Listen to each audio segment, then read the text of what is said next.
They left her to die in the desert, and no one was supposed to care.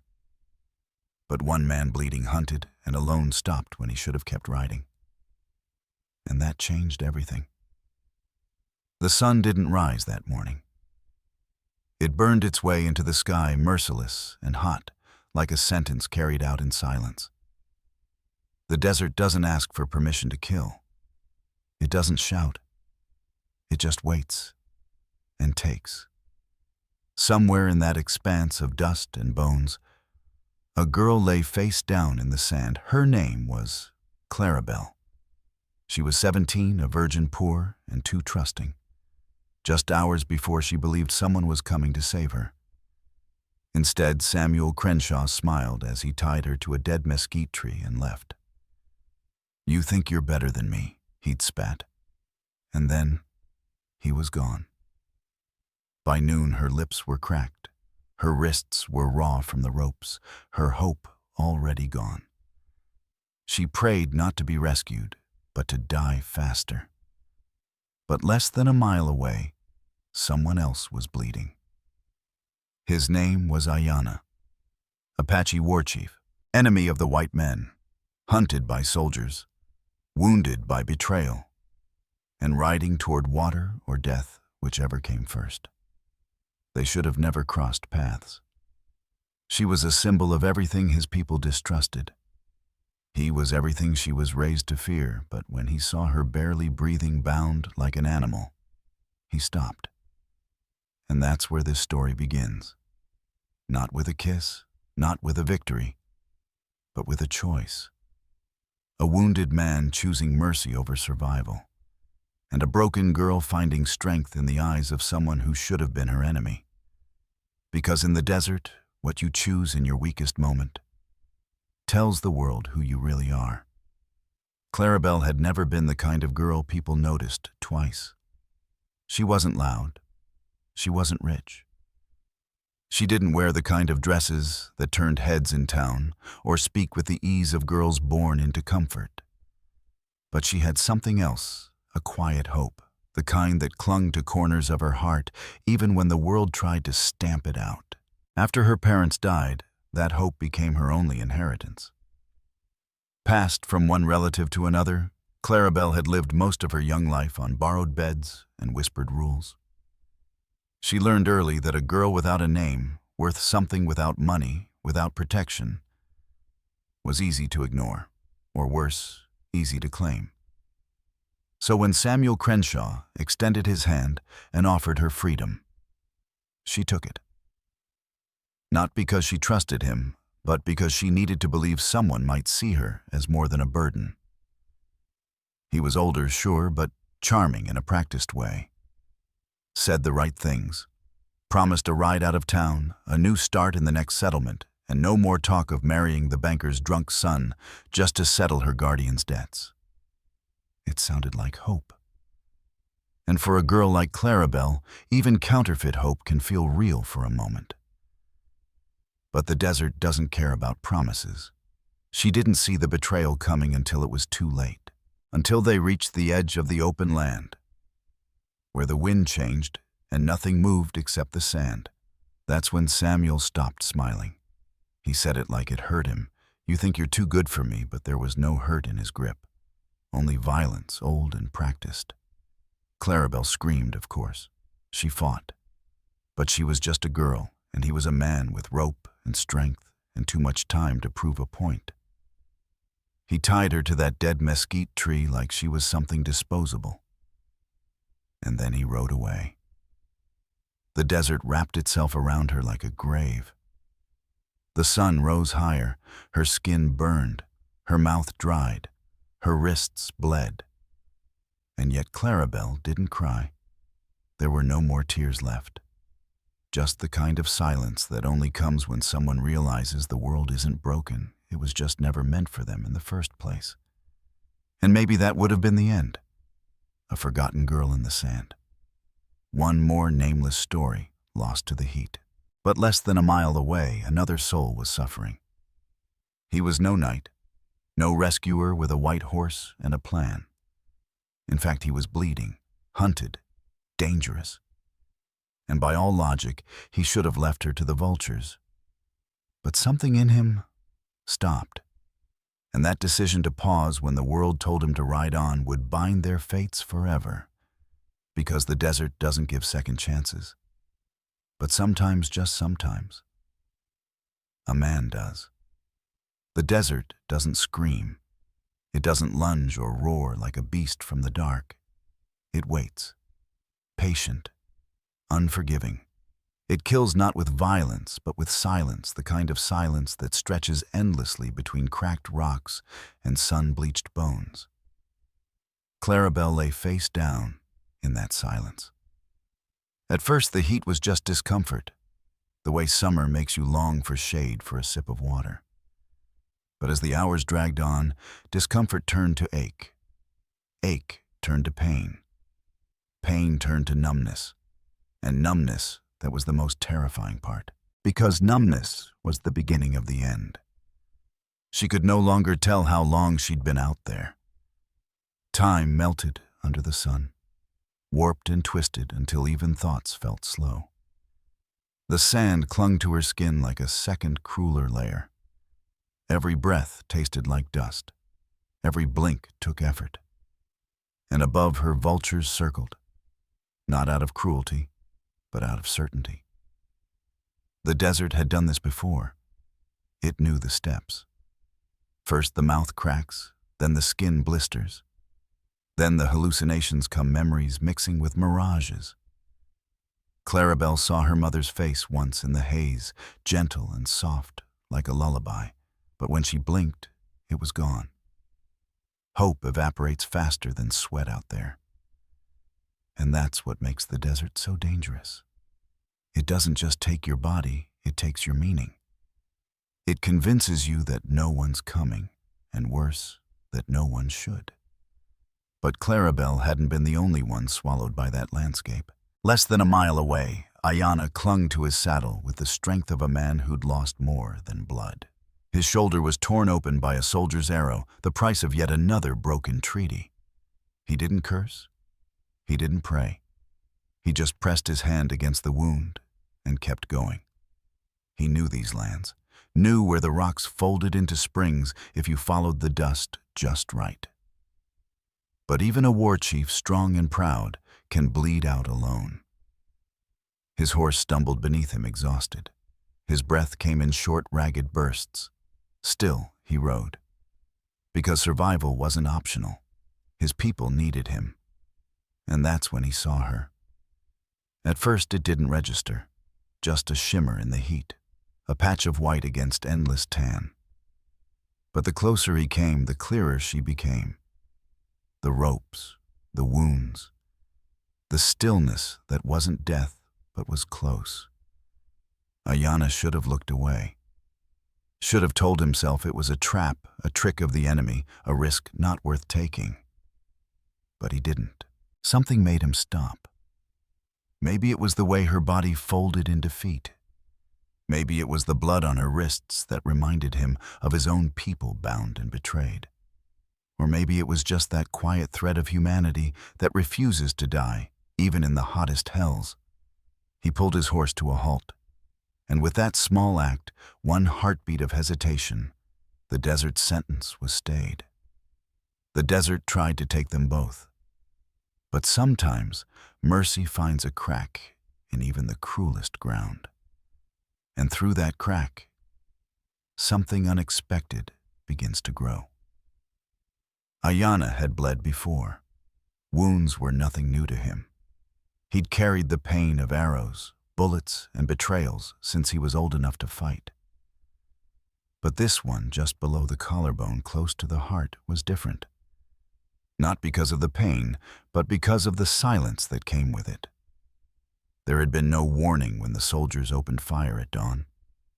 No words, no raised flags.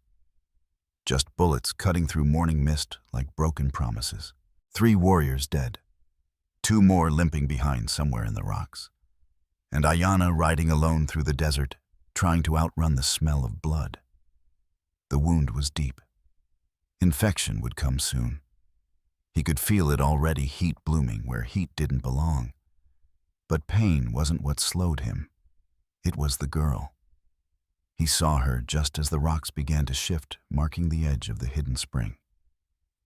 A limp shape barely human at first. White fabric like surrender. Dark hair matted to a sunburned neck. Ropes around the wrists. Skin blistered raw. Ayana's fingers tightened on the reins. His horse stomped in place, uncertain, like it too knew this was a choice that couldn't be undone. The world he lived in didn't allow for softness. White men had burned his people's fields, poisoned their wells, broken their treaties, and then blamed them for bleeding. He had buried brothers. He had held dying children in his arms. And every lesson life had ever taught him said, "Keep moving. Save yourself. Let the world deal with its own cruelty." But something in her stillness stopped him. She was so clearly near death and yet still breathing. The desert didn't leave room for coincidences. Ayana believed in signs. And this girl left to die under the same sky where his blood soaked the earth felt like one. He dismounted slowly, every movement sending fire through his shoulder. He could have walked away. Should have. She was white. And he was everything her people feared. If soldiers found him near her even alive, it would be a death sentence. But still he knelt beside her. Her skin was burning to the touch, lips cracked, wrists torn and raw. Her eyes fluttered open just long enough to see him, and didn't scream, didn't flinch. That surprised him.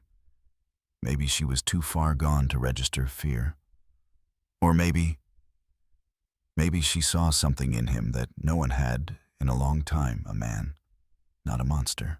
Ayana began to untie the knots carefully, like he was tending a wound that wasn't his. The sun bore down on them both, and the world stood still. Two strangers, two enemies by blood.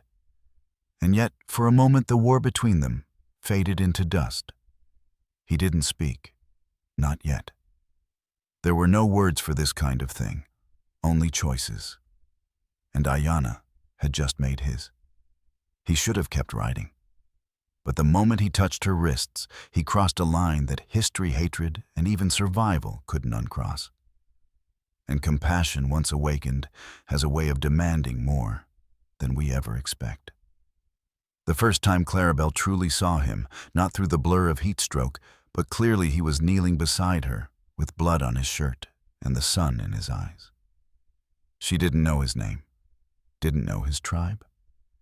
She'd only heard the stories the ones white mothers told to frighten their children into obedience. They painted men like him in colors of fire and savagery, but the man in front of her didn't match the legends. He didn't speak, not yet. Just looked at her steady and unreadable, as if measuring not her worth, but her pain. And she saw something strange in those eyes, not pity, not possession, but recognition. Recognition of what it meant to be betrayed. He could have walked away. Should have.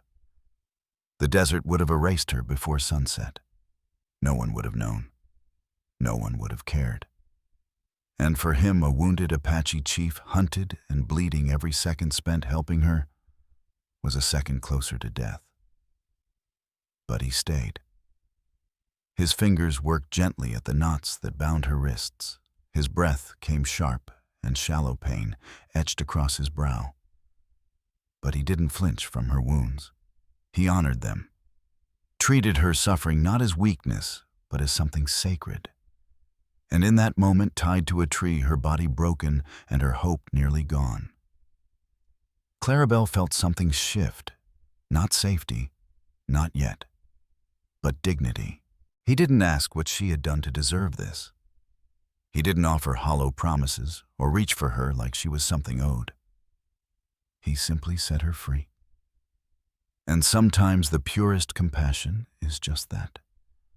A man choosing to untie the ropes without asking for anything in return. When her hands dropped limp to her lap, the pain came rushing back. But so did her voice, faint, cracked, barely a whisper. Why?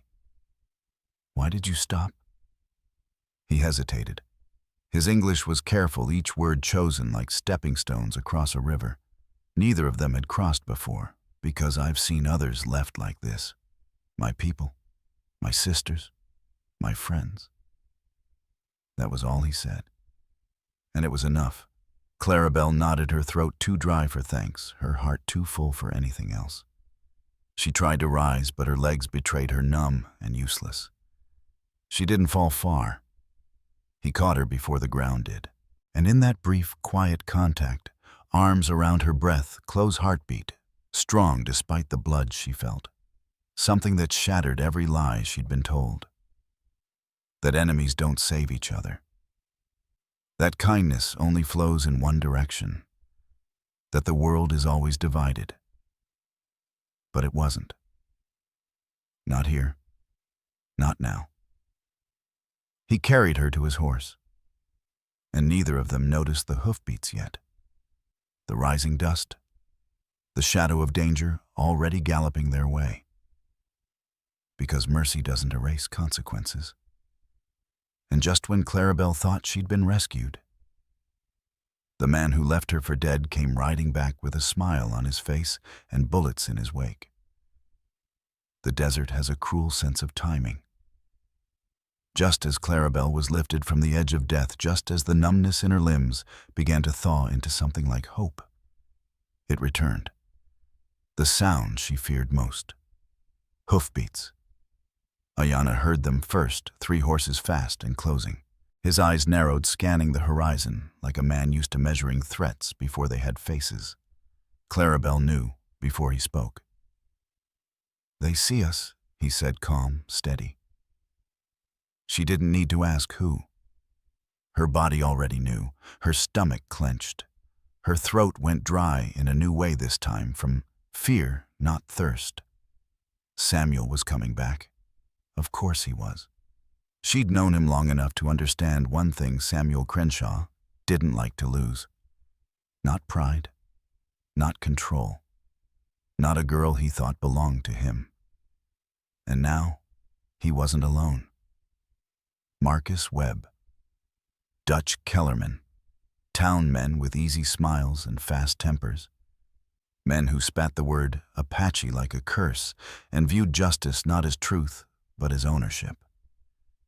They rode up slow, forming a half-moon around Ayanna and Clarabelle. Guns not quite drawn, but not holstered either. The kind of posture that said, "We've already decided who's guilty." Samuel grinned.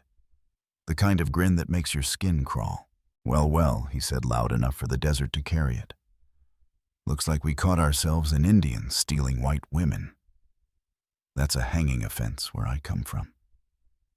Clarabelle's breath caught. He was rewriting the story right in front of her, turning himself from predator to protector, from traitor to hero, and in the eyes of the men beside him, he was succeeding. "She ain't stolen," Marcus spat, squinting at her torn dress. "But she sure looks used." Clarabelle flinched. She opened her mouth to speak, to scream the truth, but the words came out weak, cracked. "He saved me," she rasped. "Samuel tied me up, left me to die." But even as she said it, she saw the disbelief flicker across their faces. Because Clarabelle was poor, alone, no family name, no protection, and Ayanna was everything they were taught to fear. Samuel leaned forward in the saddle. "Poor thing's confused. Too much sun'll twist a woman's head, especially after what she's been through." The way he said it made her skin crawl. It wasn't just gaslighting. It was annihilation. He was taking her voice, her truth, and turning it inside out. And worse, he knew no one would question him. That's what justice often looked like on the frontier.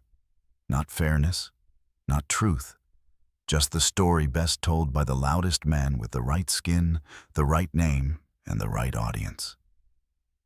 Ayanna shifted, positioning himself between her and the rifles. Quiet, watchful, ready. His fingers brushed Clarabelle's hand. No words, just warmth. And in that moment she understood, if she didn't fight for her truth, no one would. They wanted her silent, broken, erased.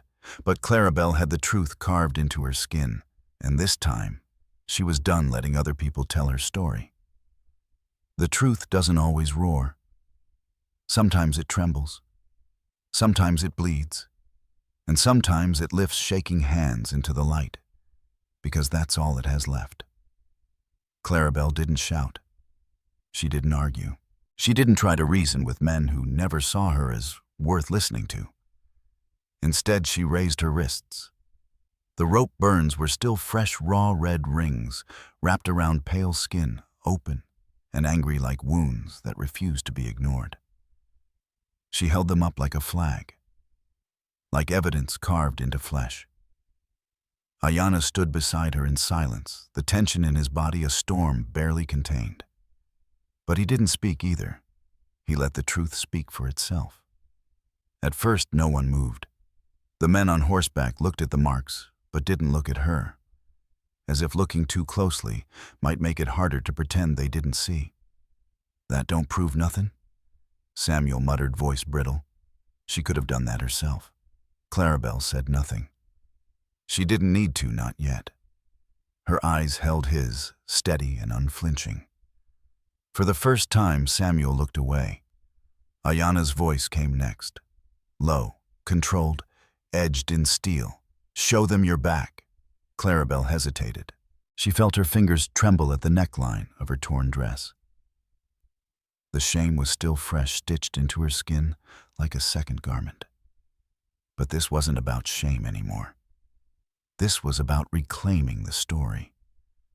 With trembling hands, she pulled the fabric aside. Gasps broke the silence. Finger-shaped bruises, scratches from the struggle. The truth in full color painted across her skin.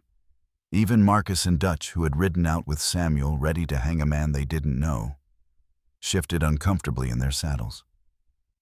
Marcus spat in the dirt. "Jesus, Sam. What the hell did you do?" Samuel's face contorted. Anger, fear, desperation, they twisted inside him like a snake caught in fire. "She's nothing," he barked. "No family, no future. No one's going to care what she says." But the lie had already cracked. Clarabelle stepped forward, not hiding, not begging, just standing. And for the first time, she spoke not as a victim, but as someone who'd found her voice in the heat of cruelty. "You left me to die," she said, her voice clear despite the dryness. "You tied me to that tree because I said no. You thought I wouldn't survive, but I did. And now the world will know what you are." Her words didn't shake the earth, but they shook something deeper. Because justice isn't always a gavel or a gun. Sometimes it's just a girl scarred but standing, daring the world to look away. Ayanna glanced at her then, not with pity, but with something stronger respect. Clarabelle wasn't his to protect anymore. She was her own shield now. They tried to silence her with violence, tried to erase her with shame. But Clarabelle had survived the desert, and now she was ready to face the men who still thought she was breakable. Clarabelle had never been taught how to fight. Not with fists, not with guns. Not in any way the world considered useful. She'd been taught how to stitch, how to smile politely, how to swallow her fear. And for a long time, she thought that's all she was supposed to be. Small, soft, silent. But somewhere between the burning sand and Ayanna's steady hand on hers, that version of her had died. What remained was someone who knew the weight of silence, and had chosen never to carry it again.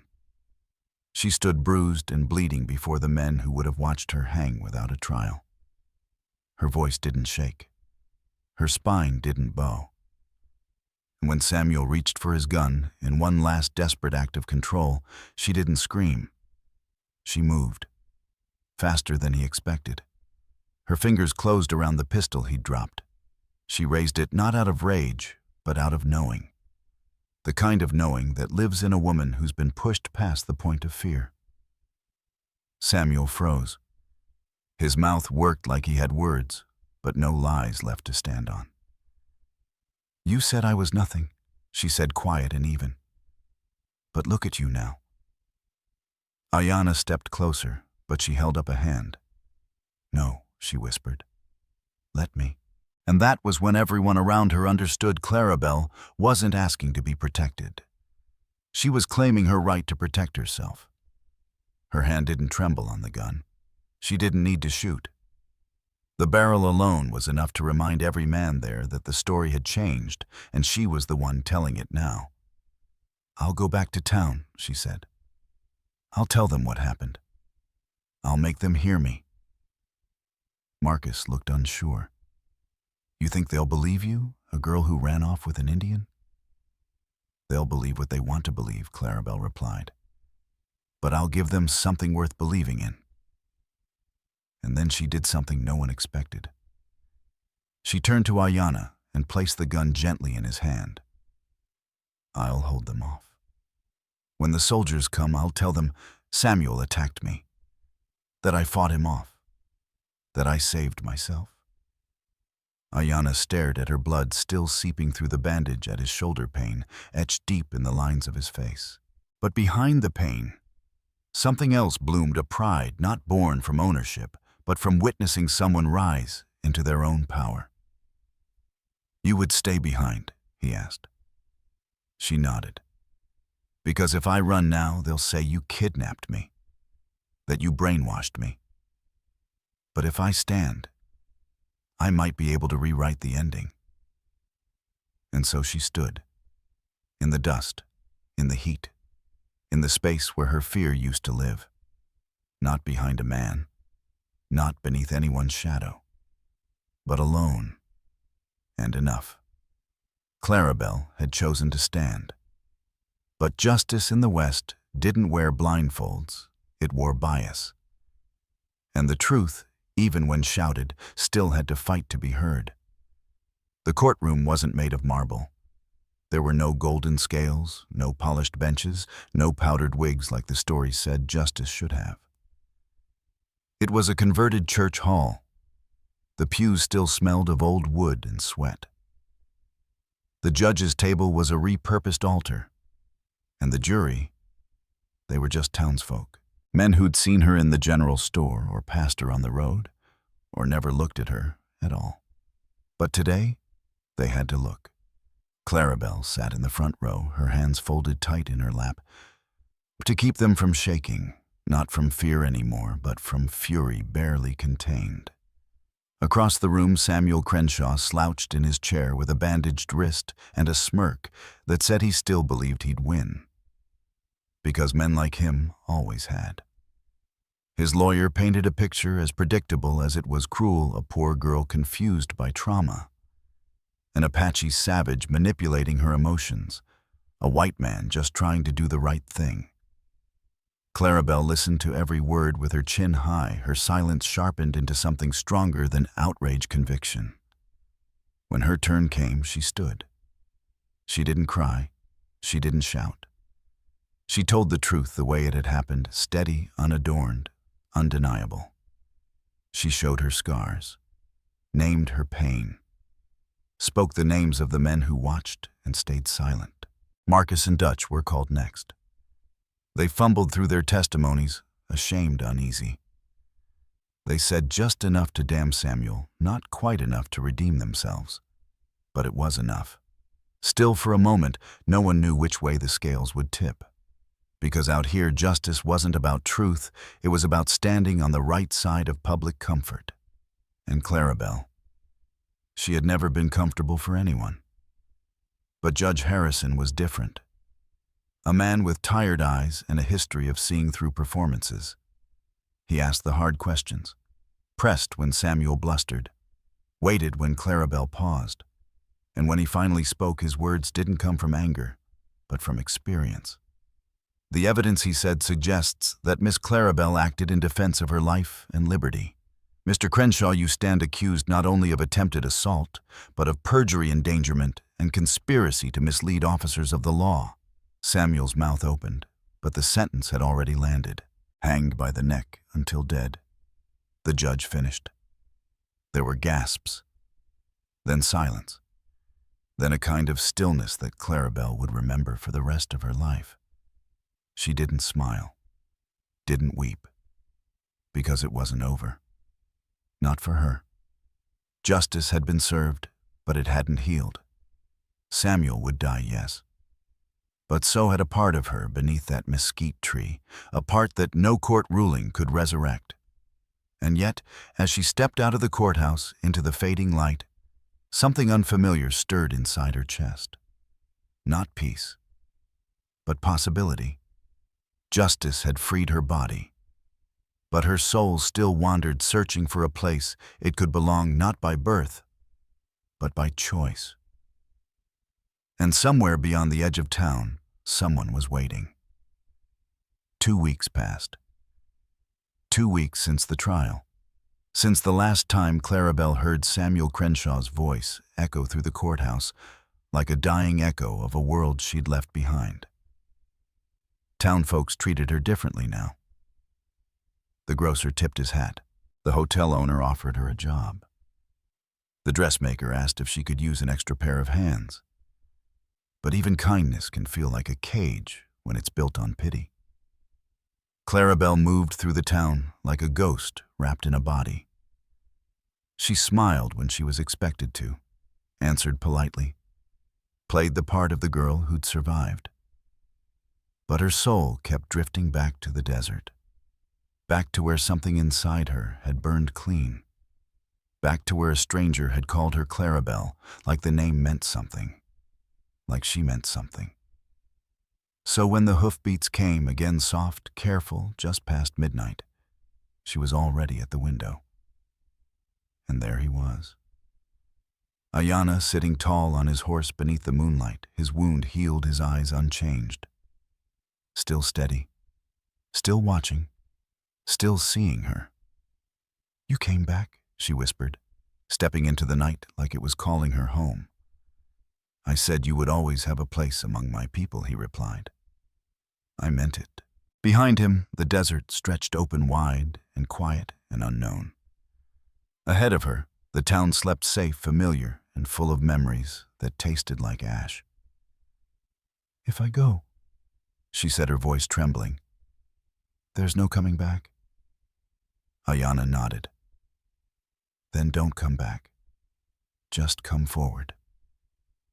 Clarabelle looked at her hands, the ones that had been bound, the ones that had held a gun, the ones that had pointed toward justice and walked through fire. She didn't feel like a girl anymore.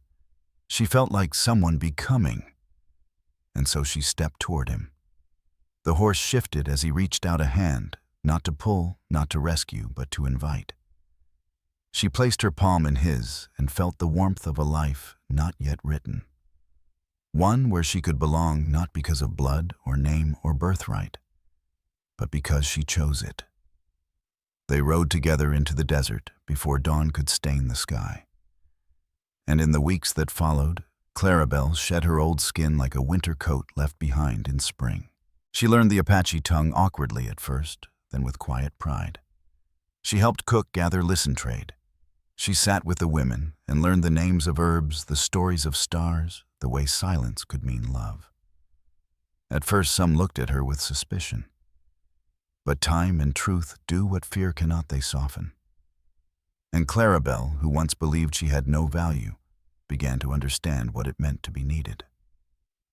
Not as a symbol, not as a witness, but as a person. One day, under the wide sky, and in the presence of the elders, she and Ayanna were married by Apache rite. There were no vows read aloud, no rings exchanged, just hands joined, eyes locked, a promise made with breath and trust. She belonged now, and for the first time in her life, she chose where she belonged. But the past has long shadows, and sometimes the people you escape are the ones who follow you deepest. Because even in peace, war waits for a reason, And Samuel Crenshaw was not done chasing vengeance. Peace, Clarabelle had learned, isn't always quiet. Sometimes it hums beneath your skin like a secret. Sometimes it grows slowly in the way hands find each other without fear. And sometimes, most cruelly, it waits just long enough for you to believe it will last. Then it vanishes. The message came with the dust. Marcus Webb, gaunt and pale, riding under a white scrap of cloth and eyes full of guilt. He hadn't come for forgiveness. He'd come for warning. Samuel's alive, he told Ayanna. And he's coming. Clarabelle's breath caught in her throat. She'd watched Samuel be sentenced, watched him dragged from the courtroom screaming that he'd be remembered. She thought it was just the final noise of a man undone. But Samuel wasn't a man who vanished quietly. He had friends, money, influence. They staged a mock escape, spread the lie of a failed hanging, buried a stranger in his place. And now Samuel Crenshaw rode with 50 men who called themselves Desert Rangers, armed, bitter, and eager to shed Apache blood. "He says you stole his woman," Marcus whispered. "He's convinced them that a war is coming and that he's the man to lead it." Ayanna didn't flinch. But Clarabelle could feel the shift in the air, like a storm creeping over the ridgeline, still unseen but felt in the bones. She knew this was her fault, not because she had chosen love, but because someone else had chosen vengeance. For a moment she offered herself up. "If I go back," she said, "maybe he'll stop. Maybe he just wants me." Ayanna's answer was immediate, firm, and without room for debate. "You are not a bargaining piece, not anymore." The tribe gathered. Warriors sharpened arrows. Children were moved deeper into the mountains. Runners were sent to allied bands. They were outnumbered, outgunned, but not without hope. And Clarabelle, she didn't sit on the sidelines. She sewed bandages, carried water, spoke to the elders in their own tongue. And when the time came, she stood beside Ayanna, not as someone to be protected, but as someone who belonged. Because love, she realized, wasn't always soft. Sometimes it was armor. And peace, when threatened, is worth defending not just with weapons, but with conviction.